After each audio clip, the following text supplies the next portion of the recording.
샬롬, 여러분의 평강을 기원합니다.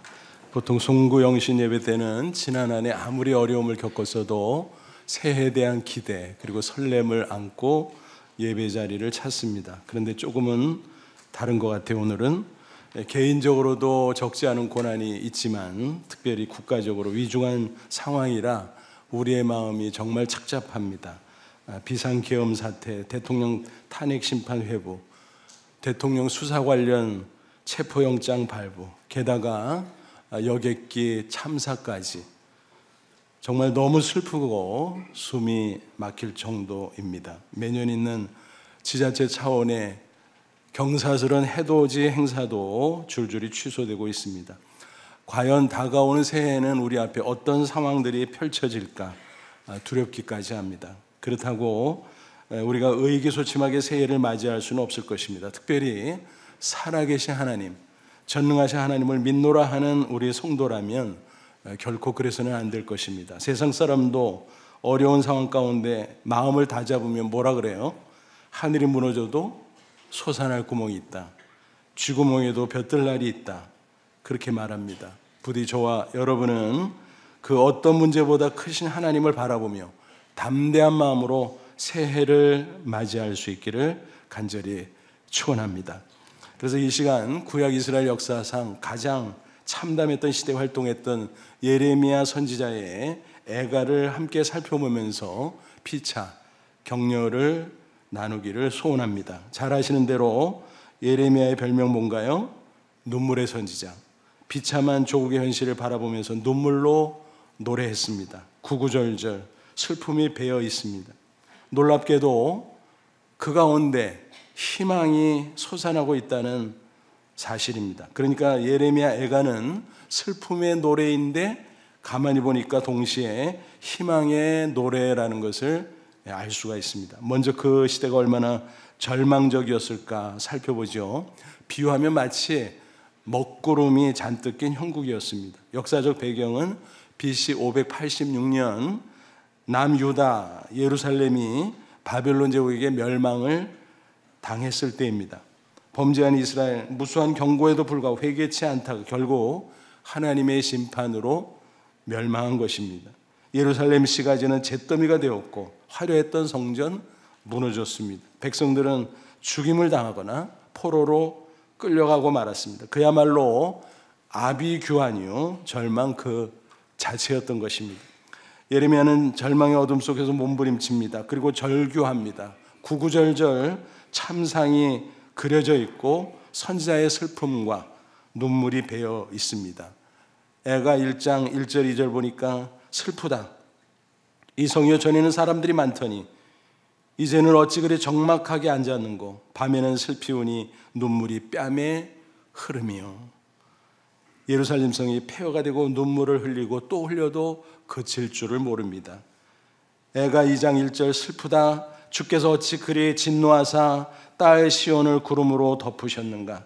이스라엘의 아름다움을 하늘에서 땅에 던지셨으며 구름으로 덮었다는 건 뭘까요? 하나님의 은혜가 가로막혔다는 것입니다.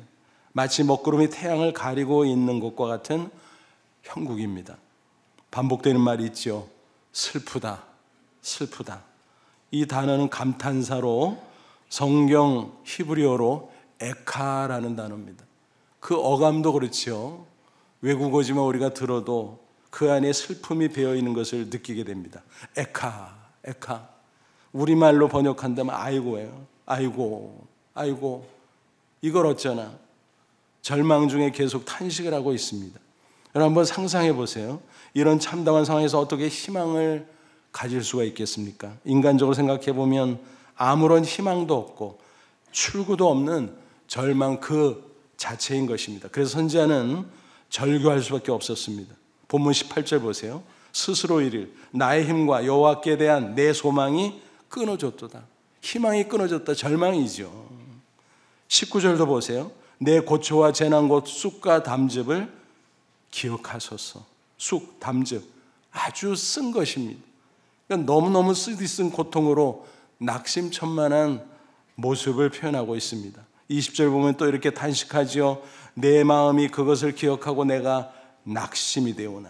낙심이 되거나, 영어 성경 보면 다운캐스트, 마음이 뚝 떨어졌다는 거예요.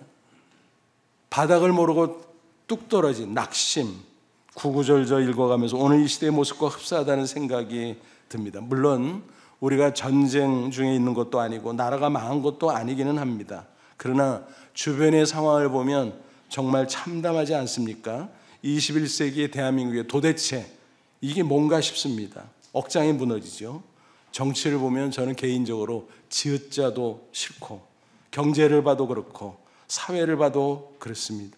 이제 곧 새해를 맞이할 텐데 희망찬 새해라고 말하기가 망설여질 정도라는 것입니다. 그럼에도 불구하고 우리는 이대로 주저앉을 수는 없습니다. 여러분, 예레미야를 보십시오. 절규하며 절망을 노래하던 그가 그 한가운데서 희망을 발견했다는 사실입니다. 예레미야 애가가 그저 신세 타령만 하고 눈물만 찔찔 흘리고 끝났다면 성경에 포함됐을까요? 아니요, 그렇지 않습니다. 그는 희망을 노래하고 있습니다. 그는 눈물의 선지자이면 동시에 그의 별명을 또 하나 붙인다면 희망의 선지자인 것입니다. 역설적이죠. 눈물의 선지자, 동시에 희망의 선지자였던 것입니다. 본문 말씀을 잘 보면 짙은 절망 가운데 분명히 희망이 보여요. 이 말씀이 우리에게 힘이 되는 것입니다. 암쪼로 절망의 시대를 살아가지만 하나님을 의지하는 믿음으로 희망을 노래하며 당당하게 새해를 맞이하고 승리하는 저와 여러분 되시기를 주님의 이름으로 축원합니다. 예레미야는 고개를 들어 하나님을 바라봅니다. 그 하나님은 어떤 분이라고요? 21절 22절 이것을 내가 내 마음에 담아두었더니 그것이 오히려 나의 소망이 되었사오면 여호와의 인자와 긍휼이 무궁하심으로 우리가 진멸되지 아니함이니이다. 하나님의 인자하심, 긍휼하심, 그것이 무궁하다, 끝이 없다라는 거예요. 한마디로 말하면 endless love죠. endless love. 특별히 인자라는 단어가 중요해요. 히브리어로 헤세드라는 단어인데 이것은 언약적 사랑이라고 번역하면 제일 정확할 것입니다. 하나님이 사랑하는데 언약이 들어있는 사랑이라는 거예요. 여러분, 인간은 약속을 하고도 못 지키잖아요. 고의로 또 안 지키기도 하잖아요. 그러나 하나님은 절대적으로 약속을 지키십니다. 그러므로 언약적 사랑 헤세드는 반드시 책임지는 사랑이라는 사실입니다. 설사 택한 백성이 하나님을 배반하고 범죄한다고 할지라도 변치 않는 사랑인 것입니다. 잠깐 징계할지라도 결국은 다시 회복시켜 주시는 것입니다. 히브리서 12장 6절에 이렇게 증거합니다. 주께서 그 사랑하시는 자를 징계하시고 그가 받아들이시는 아들마다 채찍질 하심이라. 여러분, 부모가 자식을 사랑하기 때문에 채찍질도 하는 거예요. 바로 세우고자, 더 좋게 만들고자. 하나님의 아픈 사랑입니다. 하나님의 본심은 당신의 자녀에게 고난이나 고통을 주는 것이 결코 아닙니다. 오직 바르게 세우고 더 큰 은혜를 부어주시기 위함이라는 사실입니다. 3장 33절 보면 주께서 인생으로 고생하게 하시며 근심하게 하심은 본심이 아니로다. 그러니까 하나님의 아픈 사랑이라는 거예요. 그런데 23절이 정말 중요하죠. 이것들이 아침마다 새로우니 주의 성실하심이 크도소이다. 예레미야는 하나님의 성실을 찬양합니다. 신실이라고 번역되기도 합니다. 인자와 긍휼이 있다지만 만약 이랬다 저랬다 변덕스러운 것이라면 어때요? 불안해서 못 살지요. 그런데 하나님은 성실하신 분, 신실하신 분이긴 해. 그러므로 그 사랑과 그 자비와 그 긍휼이 여전하다, 영원하다라고 하는 것입니다. 저는 개인적으로 이 구절을 읽을 때마다 생각나는 일이 있습니다. 오래전 신년 초에 해돋이를 보려고 동해안에 간 적이 있었습니다. 그런데 계속 기다려도 해가 나타나지 않는 것입니다. 옆에 있던 사람이 기분이 상했는지 이렇게 말했습니다. 에이, 오늘 해가 안 뜨나 봐. 야, 가자, 가. 일행들과 함께 자리를 뜨는 모습을 보면서 제가 속으로 피식 웃었습니다. 왜 그럴까요, 여러분? 해가 뜨지 않는 날도 있나요? 해는 떴죠. 안 보일 뿐이지. 전적인 오해였습니다. 혹시 구름에 가려서 보이지 않을지라도 해는 매일 아침 떠오르는 것입니다. 하나님이 세운 철칙이죠. 1년 365일, 6년에는 366일 어김없이, 이게 바로 태양의 성실성이죠. 다만 구름에 가려서 잠시 잠깐 보이지 않을 뿐이라는 사실입니다. 그렇다면 태양을 창조하시고 매일 어김없이 운행해 주시는 우리 하나님은 얼마나 성실하시겠느냐, 그 말씀입니다. 우리의 현실 앞에 먹구름이 잔뜩 끼어 있을 수 있겠지요. 그럴 때면 매일 성실하게 자비와 긍휼을 베푸신 하나님을 보지 못할 수도 있을 것입니다. 그럼에도 불구하고 분명한 것은 먹구름 위에 금빛 광채로 빛나는 태양처럼 하나님은 그 신실하심으로, 그 인자하심과 긍휼하심으로 우리를 굽어 살피고 계신다는 분명한 사실입니다. 그러므로 어떤 상황에서도 우리에게 희망이 있는 줄로 믿습니다. 믿음의 눈을 떠서 금빛 광채를 바라보시기 바랍니다. 그럴 때 우리 마음속에 하나님이 부어주시는 신령한 희망이 차고 넘칠 줄로 믿습니다. 그렇습니다. 하나님의 성실성에 있게 우리는 불안한 마음을 떨쳐버릴 수 있는 것입니다. 당장 밤이 기포하는 것 같아도 분명히 아침은 오지요. 태양은 또 떠오릅니다. 먹구름 같은 고난이 닥쳐와도 하나님은 금빛 광채로 여전히 나를 비춰주실 것입니다. 여러분, 지난 날을 한번 잘 회상해 보십시오. 나는 수도 없이 하나님을 배반했습니다. 하나님에게서 멀어진 적도 많이 있었습니다. 그러나 하나님은 나를 한 번도 배반한 적이 없으시고 또 나를 떠난 적도 없으시다라고 하는 사실입니다.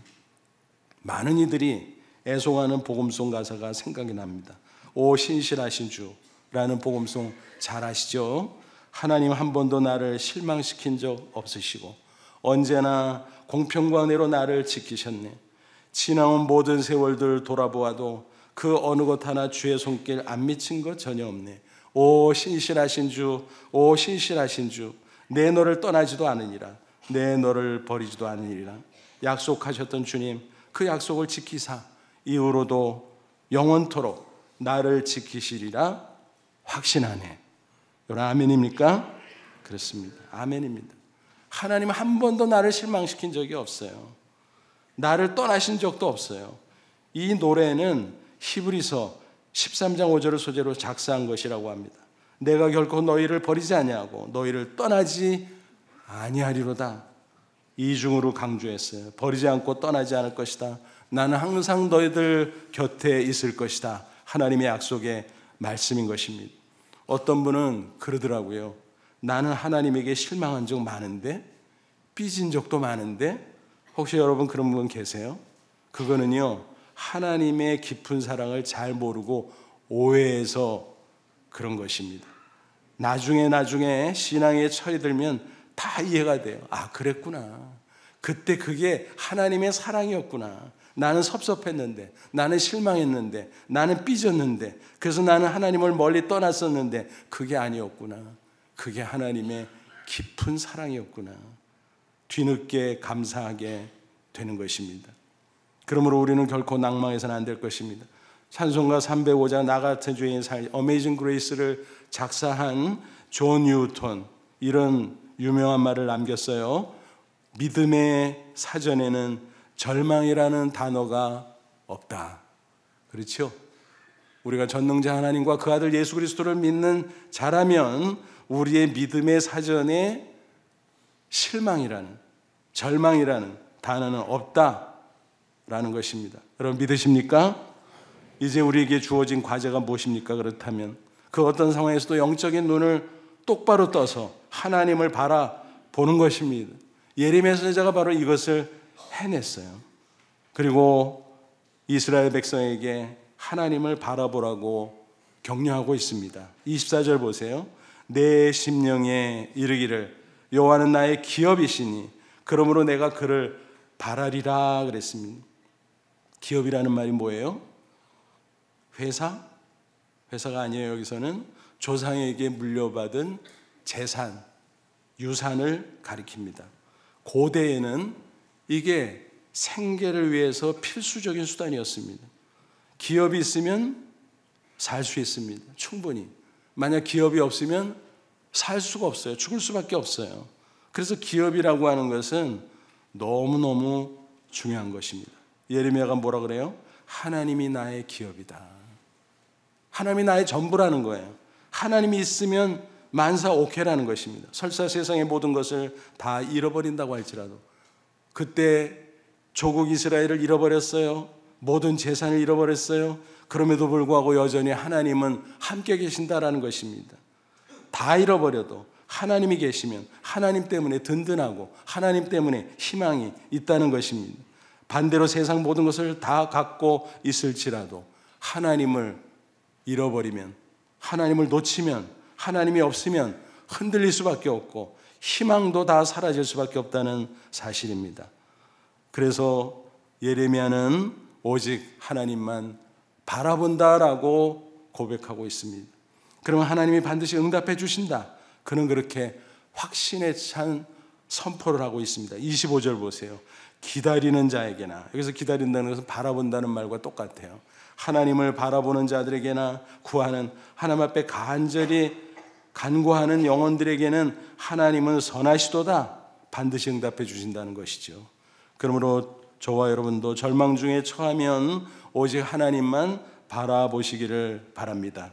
이 믿음만이 근거 있는 희망이에요. 뿌리 있는 희망이에요. 세상 것에 희망을 걸면 어떻게 어긋나기 일쑤예요. 뿌리 뽑혀요. 세상의 희망이라는 것은 뿌리 뽑히는 희망이에요. 혹시 하나, 둘 이루어진다고 할지라도 언젠가는 절망하게 됩니다. 뿌리 뽑히게 되는 것입니다. 오직 하나님을 바라볼 때 새 힘을 얻어 절망을 물리치고 희망의 새 힘을 얻어 우리는 당당히 승리하게 될 줄로 믿습니다. 이사야 40장 31절은 증거합니다. 오직 여호와를 앙망하는 자는 새 힘을 얻으리니 독수리가 날개치며 올가움 같을 것이요 다른 박자라도 곤비하지 아니하겠고 걸어가도 피곤하지 아니하리로다. 아멘. 그러면 구체적으로 어떻게 하나님을 바라볼 수 있을까요? 앙망하다, 그것은 하나님을 똑바로 바라본다는 거예요. 믿음의 눈으로, 말씀과 기도로 하나님을 바라볼 수 있습니다. 비유해서 설명하면 마치 독수리가 양 날갯짓을 하는 것과 같습니다. 말씀의 날개와 기도의 날개로 열심히 영적인 날갯짓을 할 때 우리는 하나님을 바라보고 독수리가 날개치며 올라감 같은 새 힘을 얻을 수 있다라고 하는 말씀입니다. 예레미야는 바로 말씀과 기도의 양 날갯짓을 한 사람이었습니다. 그는 마음의 말씀을 떠올리고 되새깁니다. 21절 보세요. 이것을 내가 내 마음에 담아두었더니, 말씀을 마음속에 상기했다는 거예요. 되새겼다는 거예요. 24절 내 심령에 이르기를, 말씀으로 자신의 심령에 들려주었다는 거예요. 인간적인 말이나 세상의 신념은 어때요? 그것으로 마음을 일시적으로 다짐할 수 있죠. 하지만 그것은 정확하게 말하면 자기 최면에 불과해요. 최면이라는 건 어때요? 깨어나게 돼 있거든요.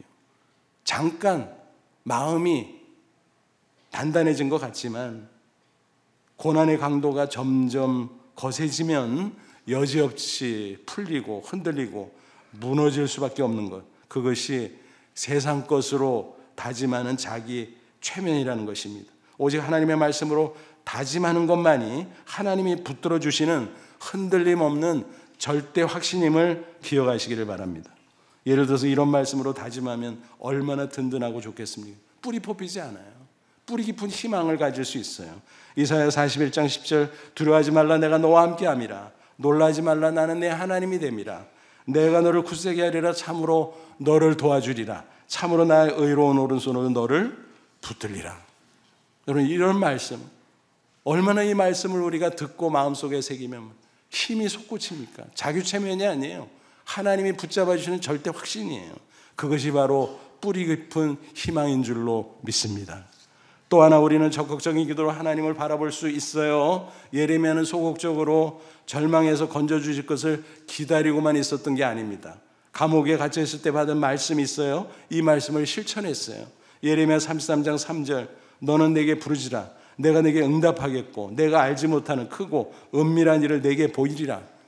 예레미야가 핍박을 받고 감옥에 갇혔을 때 하나님이 이 말씀을 줬어요. 너 왜 그러고 있냐? 기도해야지. 내게 부르지면 내가 응답해 준다니까. 네가 상상도 못했던 크고 놀라운 일, 은밀한 일을 내가 보여줄게. 그는 이 말씀을 부여잡고 간절히 기도함으로 절망에서 벗어날 수 있었다는 사실입니다. 여러분, 저와 여러분도 이런 말씀 꼭 붙잡고 말씀으로, 기도로 영적인 두 날갯짓을 하시기 바랍니다. 그래서 새 힘을 얻고 그 힘으로 희망의 광채를 보고 그 안에서 당당히 승리하시기를 주님의 이름으로 축원합니다. 희망의 승리자 한 분을 소개합니다.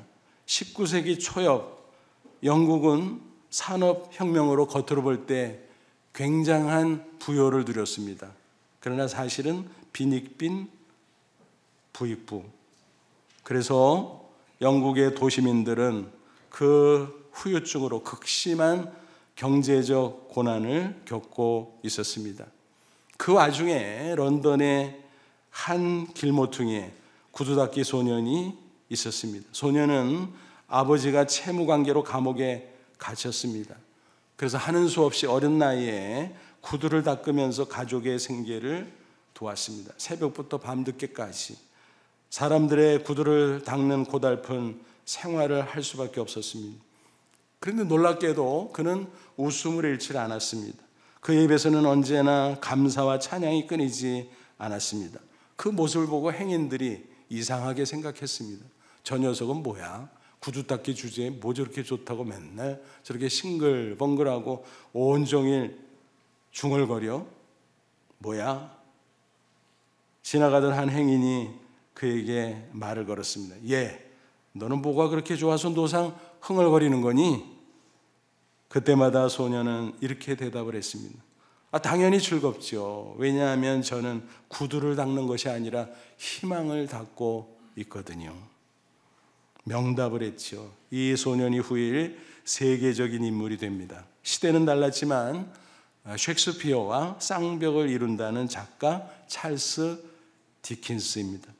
그는 올리버 트위스트, 또 우리가 구두쇠 스크루지 영감으로 잘 알고 있는 크리스마스 캐럴 등 그런 명작으로 세계 문학사에 큰 족적을 남겼습니다. 그는 희망의 승리자였습니다. 그냥 희망이 아니라 하나님을 믿음으로 바라봄으로 얻은 그 희망으로 승리한 사람이었습니다. 또 한 분을 소개합니다. 고 강용우 박사가 남긴 말이 생각이 납니다. 그분은 잘 아시는 대로 중학교 시절 축구를 하다가 공에 맞아서 중도 실명을 한 시각 장애인이에요. 장애인 최초로 미국에 가서 유학을 하고 박사가 되고 교수가 되고 또 백악관 국가장애인위원회 차관보를 두텀 역임하고 이런 이력을 이야기한다고 제가 그 화려한 이력 때문에 소개하는 것으로 오해하지는 마십시오. 제가 개인적으로 너무 좋아하는 분인데 그래서 다시 한번 소개하는데 그분의 인격과 신앙을 본받고 싶은 마음의 발로입니다.